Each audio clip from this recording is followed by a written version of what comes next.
मंच पर विराजमान मंत्रिमंडल हमारा साथी श्री जयनारायण व्यास,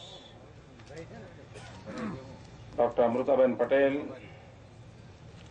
श्री हसमुख भाई शाह, डॉक्टर उत्पलाबेन, श्री जागृत भाई, श्री राकेश जी,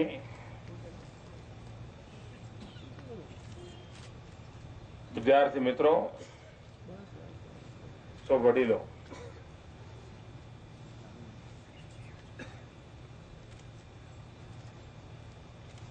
कोई पण नेतृत्वની એક કસોટી હોય છે કે પોતાના કાર્યકાળમાં પોતાને આવતા ઉત્તમ વિચારોને સાકાર કરવા માટે કેવી કાર્ય યોજના બનાવે છે। પણ એનાથી વધારે નેતૃત્વનું મહત્વ એ હોય છે કે પોતાના વિચારને ઇન્સ્ટિટ્યુશનલાઇઝ કેવી રીતે કરે છે, પોતાના સ્વપ્નોને સંસ્થાકીય સ્વરૂપ કેવી રીતે આપે છે અને જેઓ પોતાના સ્વપ્નોને પોતાના વિચારોને ઇન્સ્ટિટ્યુશનલ વ્યવસ્થામાં ઢાંચામાં ઢાળે એ નેતૃત્વ ચિરંજીવ બનતું હોય છે અને સંસ્થાઓ એ સપનાને સદીઓ સુધી સાકાર કરતી હોય છે। બરોબર શ્રી એચ.એમ. પટેલે એ પ્રકારનું નેતૃત્વ પ્રદાન કર્યું હતું કે એમને આવેલા ઉત્તમ વિચારોને સંસ્થાગત રૂપ આપ્યું અને વિચારો એ સપનાઓ એ સંકલ્પો આજે સંસ્થાઓ દ્વારા પરિપૂર્ણ થઈ રહ્યા છે અને એમાંનું એક ઉત્તમ કાર્ય એટલે આ ચરોતર આરોગ્ય મંડળ અને જેના દ્વારા ચાલતી આ હોસ્પિટલ, આ મેડિકલ કોલેજ। આપણે જયારે 25 વર્ષ રજત જયંતિ યર ઉજવી રહ્યા છે ત્યારે એચ.એમ. પટેલની ઉમદા સેવાઓનો આદર કરીએ, એમને નમન કરીએ અને એમનામાંથી પ્રેરણા લઈને આપણે પણ કંઈ વધુ ને વધુ યોગદાન આપીને એમના સ્વપ્નને વધારે સમૃદ્ધ બનાવીએ અને આપ સૌ એ કરવા માટે સામર્થ્યવાન છો। હું આપને આ રજત જયંતિ પર્વે અનેક અનેક શુભકામનાઓ પાઠવું છું।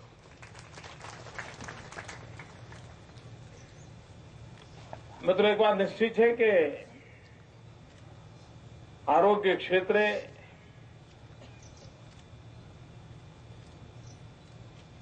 કામ કરવાના હશે તો બે બાબતો પ્રાથમિક હોય છે।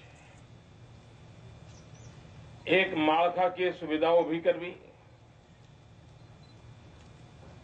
અંતરિયાળ વિસ્તારો સુધી હોસ્પિટલો બને, આરોગ્યની સેવાઓ પૂરી પડે અને બીજું મહત્વનું કામ હોય છે હ્યુમન રિસોર્સ ડેવલપમેન્ટ। ઇમારતો બને પણ ડોક્ટર ન હોય તેનો આત્મા જ ન હોય, પેરામેડિકલ સ્ટાફ ન હોય તેની પ્રાણશક્તિ જ ખતમ થઈ ગઈ અને તેથી આયોજન ટુ વે કરવાનું હોય છે। એક તરફ હ્યુમન રિસોર્સ ડેવલપમેન્ટ અને બીજી તરફ ફિઝિકલ ઇન્ફ્રાસ્ટ્રક્ચર અને જયનાભાઈએ એ દિશામાં પ્રકાશ પાડ્યો છે।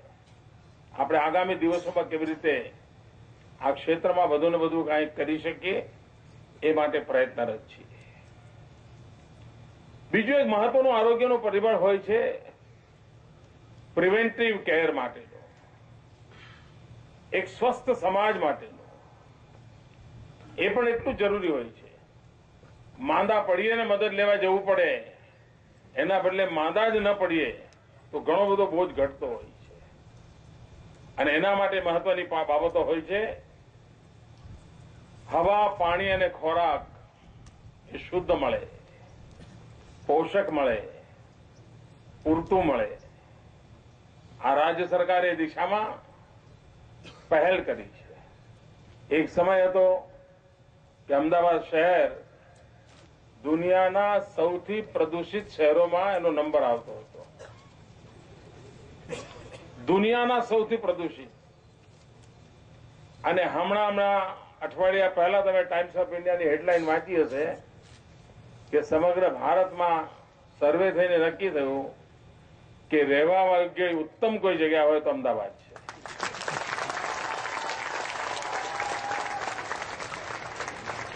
એર પોલ્યુશન એનો એક પ્રકારે દેશ નિકાલ કર્યો. સીએનજી લાવ્યા, ટ્રાન્સપોર્ટેશન સિસ્ટમ બદલી દીધી. પહેલા રિક્ષાઓ કેરોસીન બાળતી હતી તો ધુમાડાના ગોટાળા હતા. આ બધી આરોગ્યની ચિંતાના ભાગ છે. આમ કામ કોઈ બીજા ડિપાર્ટમેન્ટમાં થતું હશે, બજેટ બીજા ડિપાર્ટમેન્ટમાંથી જતું હશે, પણ એનો લાભાર્થી આરોગ્ય ડિપાર્ટમેન્ટ હોય છે.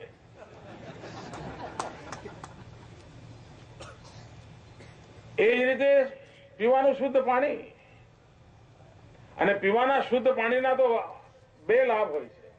આરોગ્યને હોય છે, પરંતુ અર્થશાસ્ત્રીઓ એમ કહે છે કે જો શુદ્ધ પીવાનું પાણી મળતું હોય તો જીડીપીમાં 4% ગ્રોથ થાય છે.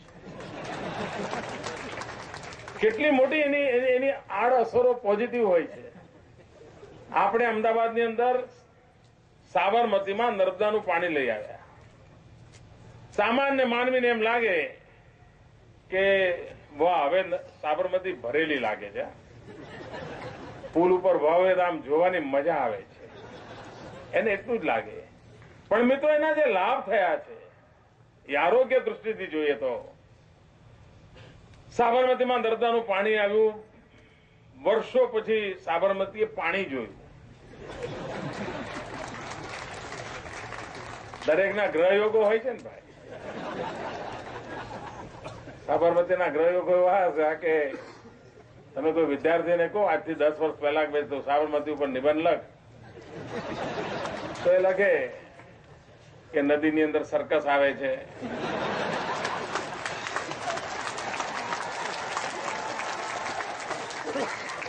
નદીમાં ક્રિકેટ રમવાનું હોય છે. કામ બાળકને ખબર જ નહોતી કે નદીમાં પાણી હોય છે. કે વખતે સાબરમતીના ગ્રહયોગો ખરાબ હતા, અને અમસ્તા સમય પર ગ્રહયોગો બદલાતા હોય છે. આપણે ત્યાં એક જમાનો હતો, સંતોષીમાના ગ્રહયોગો એટલા મજબૂત હતા કે જય સંતોષીમાના વ્રત ગામો ગામ ચાલતા હતા. હમણાં શનિ મહારાજના ગ્રહ મજબૂત છે, ચારે તરફ શનિની પૂજા ચાલે છે. મેં તો સામાન્ય માનવીને એમ લાગે કે નદી બે કાંઠે છે, પરંતુ સાબરમતીમાં નર્મદાનું પાણી આવવાના કારણે બધા વોટર ટેબલ ઉપર આવ્યા, અને જે પ્રકારનું ફ્લોરાઇડયુક્ત પાણી અમદાવાદને પીવું પડતું હતું એમાંથી એની મુક્તિ થઈ, અને એઝ ગુડ એઝ બિસ્લેરી પાણી સીધું ટ્યુબવેલમાંથી આજે મળે છે. કારણ કુવાના શુદ્ધ પાણી ઉપર આવવા માંડ્યા.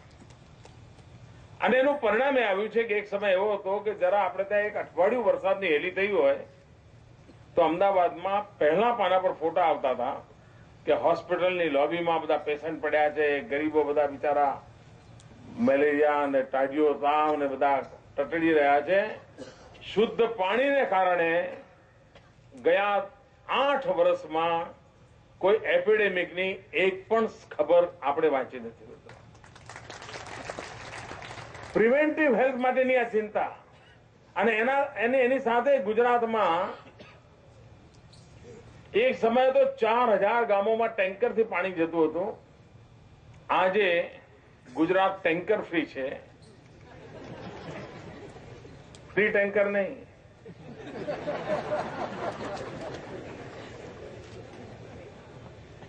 ગુજરાત ટેન્કર ફ્રી છે. અને પાઇપલાઇનથી પાણી ગુજરાતના ગામડાઓમાં નર્મદાનું શુદ્ધ પાણી પહોંચે છે. મિત્રો, એને ગુજરાતના આરોગ્ય ક્ષેત્રમાં બહુ જ મોટી સેવા કરી છે. એ જ રીતે ત્રીજી બાબત એટલે ખોરાક. ગુજરાત પહેલું રાજ્ય છે જેણે ફોર્ટિફાઈડ આટો, ફોર્ટિફાઈડ ઓઇલ, ફોર્ટિફાઈડ નમક એવા અનેક નવા ઇનિશિયેટિવ લીધા. 750-800 કરોડ રૂપિયાનું બજેટ આના માટે સરકારે ખર્ચ્યું છે, જેથી ગરીબ બાળકને પ્રોપર ન્યુટ્રિશન ઉપલબ્ધ થાય. આદિવાસી વિસ્તારની દીકરીઓ, કિશોરીઓ, એમનો શારીરિક વિકાસ થાય, લગ્ન પછી રોગિષ્ટ બાળકો પેદા ન થાય, મંદબુદ્ધિના બાળકો પેદા ન થાય, વિકલાંગ બાળકો પેદા ન થાય એટલે કિશોરી અવસ્થામાં દીકરીની કેર કરવી જોઈએ. અને એના માટે એક મોટું અભિયાન ચલાવ્યું. એક્સ્ટ્રા ફૂડ એને આપ્યો, અનાજ આપ્યું, અને રેગ્યુલર આવશ્યક વિટામિન ટેબ્લેટ પહોંચાડ્યા, અને ધીરે ધીરે એના આરોગ્યની ચિંતા કરી.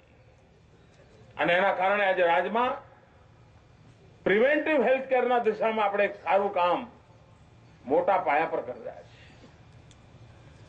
ઘણીવાર હોસ્પિટલ ના હોય, ડોક્ટર ના હોય તો સેવાનું શું? આપણા દેશમાં ગલીપતિથી લઈને રાષ્ટ્રપતિ સુધી અમુક બાબતોમાં થોડો સમય લાગતો હશે.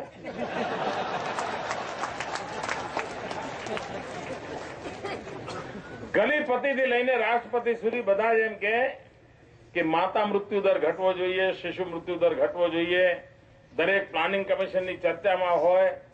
હ્યુમન ડેવલપમેન્ટ ઇન્ડેક્સની અંદર દુનિયાની અંદર જયારે 127 નંબર પર ઉભા હોઈએ ત્યારે માતા મૃત્યુ દર IMR, MMR ની અંદર લાલ લાઈટ તરત દેખાતી હોય. આ દિવસો આપણે જોયા છે. સમગ્ર દેશ પાસે ગાયનેકોલોજીસ્ટ ડોક્ટરો નથી, સરકાર પાસે. આખા દેશમાં સરકાર પાસે જેટલા ગાયનેકોલોજીસ્ટ ડોક્ટર છે, આપણે ગુજરાતે પબ્લિક પ્રાઇવેટ પાર્ટનરશિપનું મોડેલ લીધું અને 1000 કરતા વધારે ગાયનેકોલોજીસ્ટ ડોક્ટર જોડે સરકારે કરાર કર્યા અને એક ચિરંજીવ યોજના બનાવી. અને ગરીબી રેખા નીચે જીવનારી કોઈ બી માતા પ્રસૂતા એ આજે જે ડોક્ટરો સાથે એમઓયુ કરાય છે એના ત્યાં સુવાવડ માટે જાય તેનો બધો ખર્ચો સરકાર ઉપાડે છે. રેગ્યુલર એની ડિલિવરી હોય તો એનો ચાર્જ અલગ છે, સિઝેરિયન કરવું પડે તો અલગ ચાર્જ છે. એવી જ રીતે પીડિયાટ્રિશિયન ડોક્ટર સાથે એને જોડ્યા અને બાલ સખા યોજના શરૂ કરી. જન્મ પછી એ બાળકની કેર કરવા માટે આ ડોક્ટરનું આખું નેટવર્ક ઉભું કર્યું. અને એનું પરિણામ એ આવ્યું છે કે ગુજરાતની અંદર કોઈ એક જમાનામાં 35-40% ઇન્સ્ટિટ્યુશનલ ડિલિવરી હતી. દાયણોથી કામ ચાલતું હતું. અને એક એવી સ્થિતિ હશે આપણે અંદાજ કરી શકીએ છીએ. અને એમાંથી માતા મૃત્યુની સંખ્યા, શિશુ મૃત્યુની સંખ્યા આંખમાંથી આંસુ ન વસૂલું થાય એવી સ્થિતિ પેદા થતી હતી. આજે દાહોદ જેવા જંગલ આદિવાસી વિસ્તારની અંદર 98% જેટલું ઇન્સ્ટિટ્યુશનલ ડિલિવરી થઈ છે મિત્રો. એના કારણે માતાઓની જિંદગી બચી રહી છે, બાળકોની જિંદગી બચી રહી છે. 108ની સેવા પહેલા સામાન્ય મુજબ એ જેમણે ત્યાંથી બોલ્યા ને માહિતી અધૂરી છે, માફ કરજો મને. અને જો કેન્દ્રની યોજના હોય તો મહારાષ્ટ્રમાં પહેલા ચાલુ કરે, ત્યાં એમની સરકાર છે.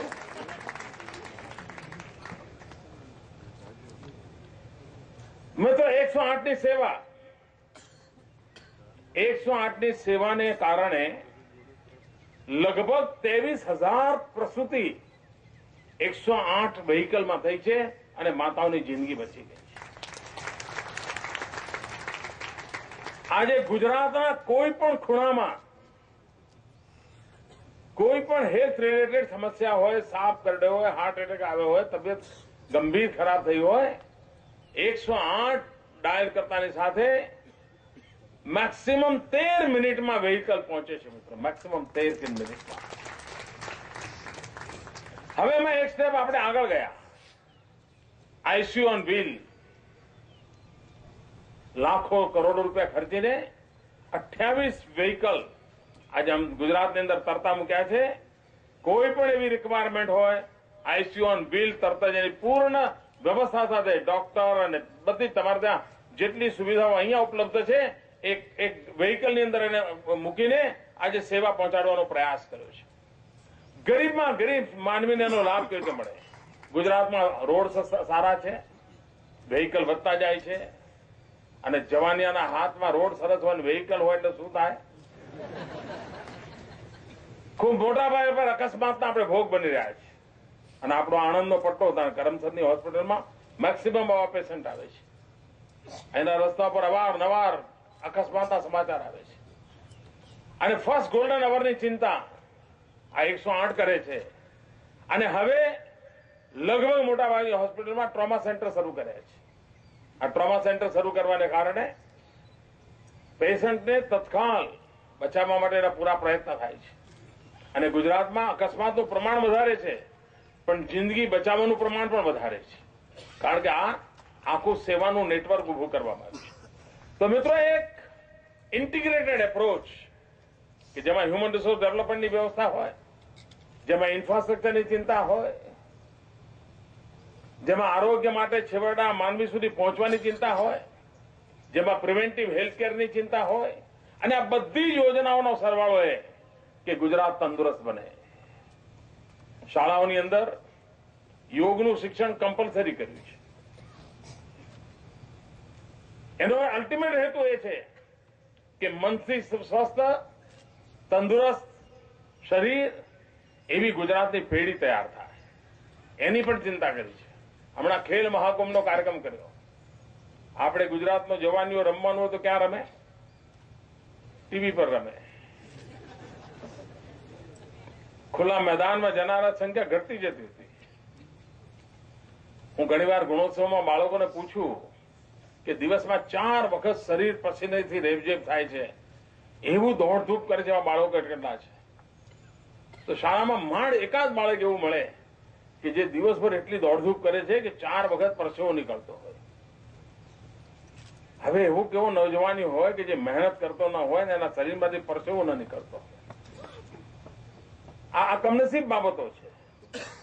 મિત્રો, આપણે ખેલ મહાકુંભને પ્રોત્સાહન આપ્યું અને હમણાં 2 દિવસ પહેલા ખેલ મહાકુંભનો કાર્યક્રમ પૂરો થયો. 18 લાખ લોકો એમાં ભાગ લીધો. ગુજરાતમાં 18 લાખ લોકો. એ બધી આરોગ્યને અનુરૂપ બાબતો છે.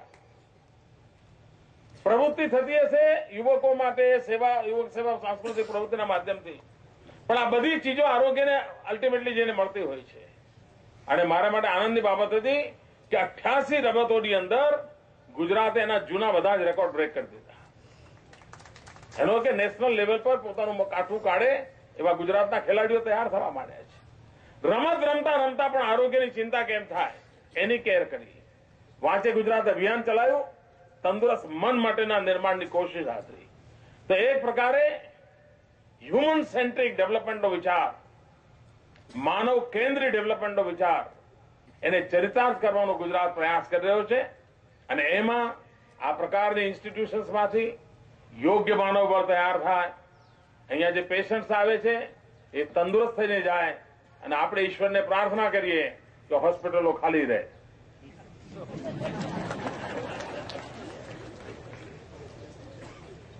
આપની રોજીરોટીની ચિંતા કરી લઈશું. તો મિત્રો, આપ સૌને ખૂબ ખૂબ શુભકામનાઓ. ધન્યવાદ.